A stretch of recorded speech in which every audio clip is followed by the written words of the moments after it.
He stole her song and left her in silence. For 10 years, she lived in that quiet, a world without sound, without justice, without him. But silence doesn't forget. Now she's back, fingers trembling above the same piano that destroyed her life. This time, every note she plays isn't music, it's revenge. He stole her song and left her in silence. That night, under the stage lights, her dreams shattered with a single chord. The crowd cheered for him, the man who stole her melody, her spotlight, her voice. She walked off that stage and never touched a piano again.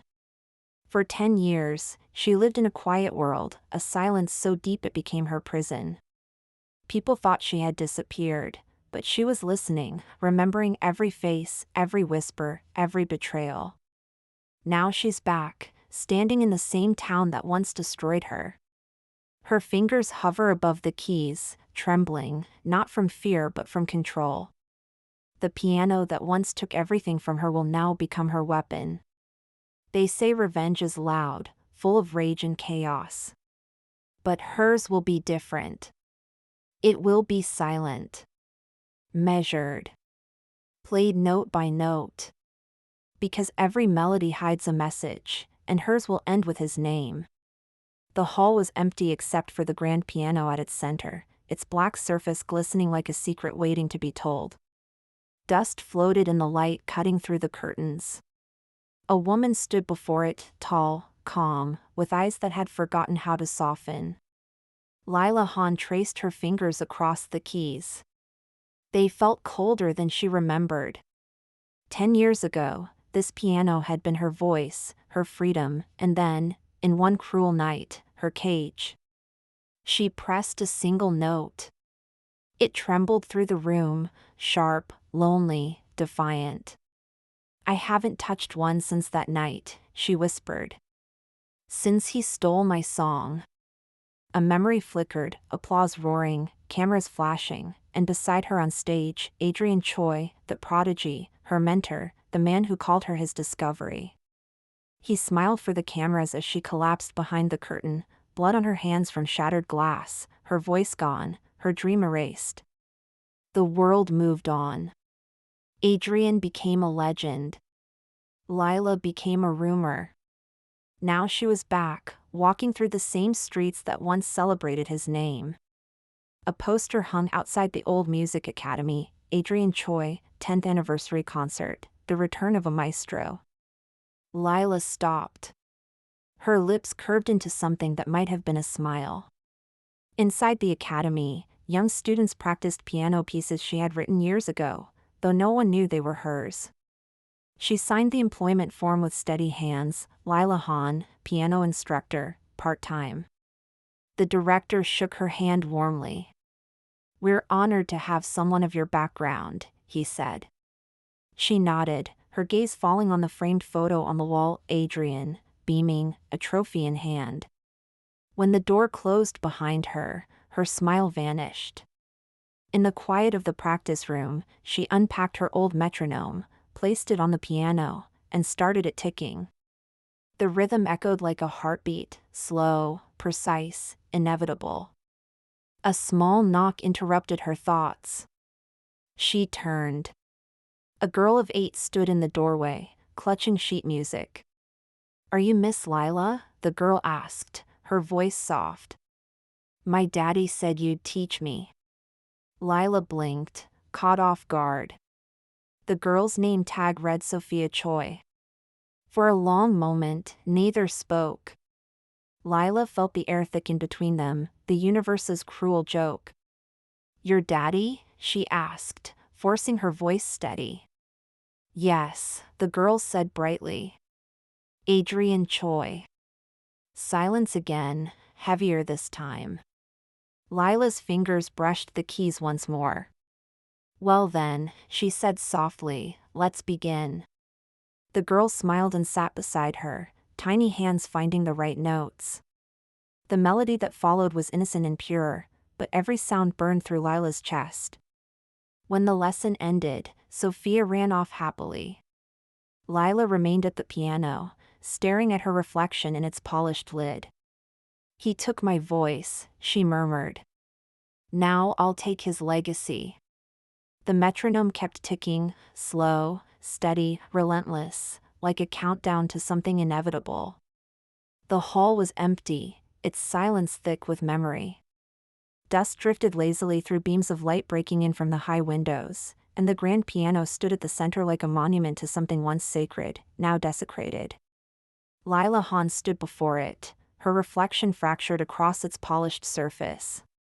Her fingers hovered above the keys, elegant, trembling, not from weakness but from restraint. She pressed one note. A single, trembling sound filled the room, brittle, sorrowful, sharp enough to cut the air. And in that sound, she heard the ghost of herself. I haven't touched one since that night, she whispered, the words barely escaping her lips. Since he stole my song. Her mind pulled her backward, to that night drenched in golden light and applause. She was 20, radiant, on the edge of everything she had dreamed of. The hall had been full, her mentor, Adrian Choi, sat beside her on stage, his smile gleaming like pride, like victory.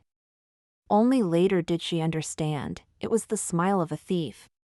The melody they played was hers, every note born of her pain, her devotion, her love for music.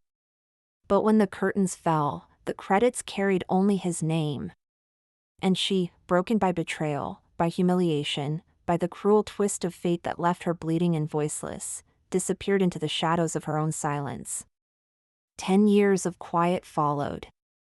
10 years of bitterness steeping in stillness, until silence became her only companion. But silence, she learned, is not peace. It listens. It remembers. And it waits. Now she had returned, not as the bright prodigy the Academy once adored, but as a ghost wrapped in grace. The same town looked smaller, the streets older, the faces unfamiliar. Yet the wound pulsed beneath the surface, raw as the day it was made. Outside the old Academy gates, a poster fluttered in the wind. Adrian Choi, 10th anniversary concert, the return of a maestro. His face smiled up at her from glossy paper, confident, adored, untouchable. Her hand reached out, slowly tearing the poster down. The paper ripped in perfect silence. Inside, the Academy smelled of varnish, dust, and nostalgia. The piano rooms echoed with the sounds of young ambition, scales, arpeggios, laughter. None of them knew they were practicing melodies she had once written, stolen, and repackaged under someone else's name. The director, an aging man with kind eyes, handed her a form. "We're honored to have you teaching with us, Ms. Hahn. I see you studied here too?" "I did," she replied, her tone calm, unreadable. Her eyes drifted to the wall of photographs, bright faces of past students, mentors, and winners. There he was again, Adrian Choi, smiling beside the trophy that should have been hers. Her stomach twisted, but her smile didn't falter. "I know these halls well," she said softly. Later, in her assigned room, she unpacked her old metronome, the same one from her student days. She wound it up and set it ticking. Click, click, click. The rhythm was steady, unforgiving, the heartbeat of her new life. A knock broke the rhythm. She turned. A small girl stood in the doorway, clutching sheet music against her chest. Her hair was neatly tied, her eyes wide with innocence. "Are you Miss Lila?" the girl asked. Lila smiled faintly. "Yes." "You must be my new student." The girl stepped in shyly, holding out her hand. "My name's Sophia. Sophia Choi." The name hit her like a dissonant chord. For a moment, she couldn't breathe. "Choi?" she repeated. "Yes," the girl said brightly. "My daddy said you're the best teacher here." Her heartbeat faltered, then steadied. She lowered herself slowly onto the piano bench, her face smooth, her voice gentle. "Your daddy," she said. "He must be very proud of you." Sophia nodded enthusiastically. "He's a pianist too. He's playing a big concert soon. He says music is about emotion." "Do you believe that?" Lila studied her, this innocent reflection of the man who had taken everything from her. She saw the same eyes, the same smile. But she also saw an opportunity. "Yes," Lila whispered. "Every emotion has a sound. And every sound has a consequence." The girl giggled, pressing a few uneven notes. Lila's hands moved instinctively, correcting her posture with tenderness she didn't expect to feel. When the lesson ended, Sophia skipped away, humming the melody Lila had taught her, a melody that once belonged to the woman's stolen past. The room was quiet again.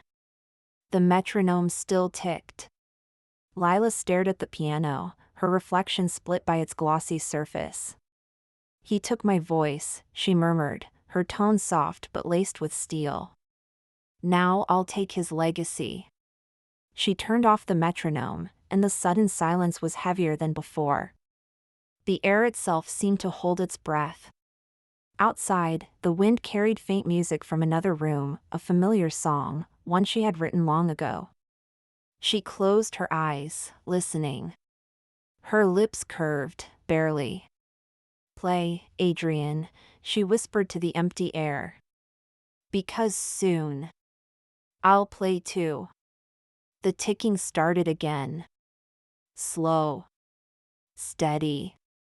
Like a countdown to something that could not be undone. The hall was asleep in silence. Dust shimmered in the thin slices of sunlight that leaked through the high, tired curtains. The air smelled faintly of wood polish and time. At the center of the stage sat a grand piano, a silent beast, its black surface catching the light like liquid glass. Lila Hahn stood before it, motionless. The world outside was distant, the ocean murmured somewhere far beyond the academy's walls, the morning wind whistled through the cracks, but here, inside, time seemed to hold its breath. Her fingers hovered just above the ivory keys, trembling with a mix of fear and hunger. 10 years. 10 long years since she had last touched one. Her reflection stared back at her from the polished lid, the same eyes, but older, colder, more haunted. She pressed one key. A single note rose, fragile at first, then pure. It filled the air like a sigh, like the ghost of a memory too stubborn to die. "I haven't touched one since that night," she whispered, her voice barely audible. "Since he stole my song." The note lingered, then faded. Silence returned, the kind of silence that listens, not forgets. Her eyes drifted across the room. Everything was the same. The old practice chairs, the framed photos of past concerts, the gold-embossed sign above the stage, Choi Music Academy. The name itself felt like a scar. She closed her eyes, and the past came rushing back. The flash of spotlights. The crowd's applause. The young prodigy, Lila Hahn, radiant in a silver gown, sitting at that very piano beside her mentor, Adrian Choi. He had been her teacher, her inspiration, her anchor. The one who had found her when no one else saw her brilliance. Together, they had written music that made audiences weep. Together, they had promised to change the world of classical performance. But on the night of her big debut, he changed something else. He changed her name, erased it. The melody they performed, the piece that brought the audience to tears, was hers. Her composition. But when the curtains fell and the cameras flashed, it was his name on every announcement, his voice thanking the crowd, his smile accepting the trophy. And then came the argument, backstage, behind the velvet curtain, where applause could no longer hide the truth. She shouted until her throat burned, until rage became pain. She grabbed the trophy from his hand, and it fell, shattering against the piano leg. He called her ungrateful. He said the world would never believe her. And when he left, she screamed. A scream that broke something inside her and silenced her forever. When she woke the next morning, her voice was gone. Her career was gone. And so was he. The tabloids called it a breakdown. He called it a tragedy of talent. And then, he built his empire on her ashes. Lila opened her eyes again, forcing the memory away.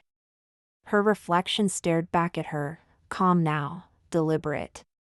She was no longer the girl who had lost everything. She had returned as the woman who planned to take it back.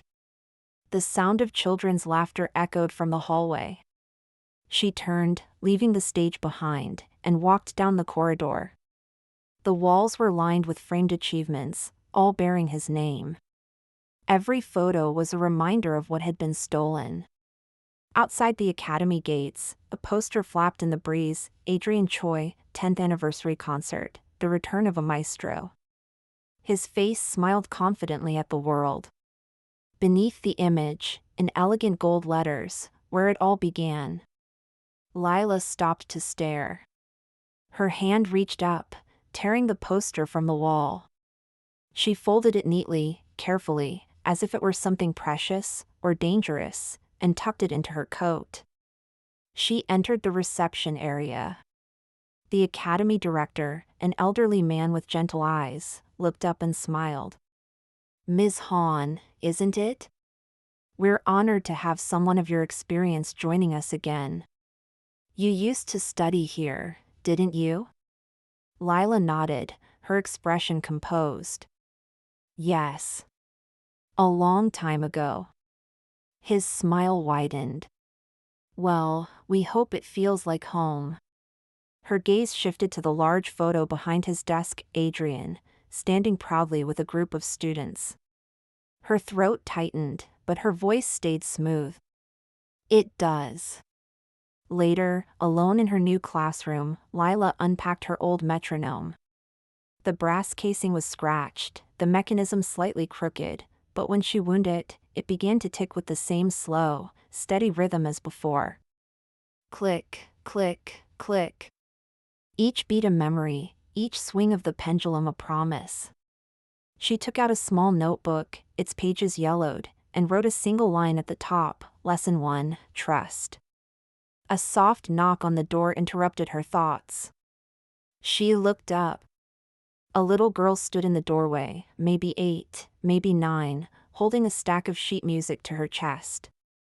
Her hair was tied in neat braids, her smile bright and genuine. "Are you Miss Lila?" the girl asked. "Yes," Lila replied gently. "You must be my student." The girl nodded eagerly and stepped inside. Her shoes squeaked on the polished floor. "My name's Sophia," she said, placing the sheets on the piano. "Sophia Choi." Lila froze. For a heartbeat, she couldn't move, couldn't breathe. The air in the room thickened, heavy with an old, familiar tension. "Choi," she repeated slowly, her eyes narrowing slightly.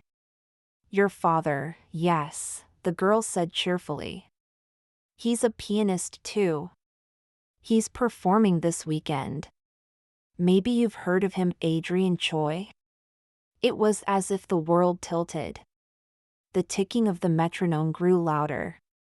Click. Click. Click. Lila forced a smile, her voice smooth, practiced. "Yes, I've heard of him."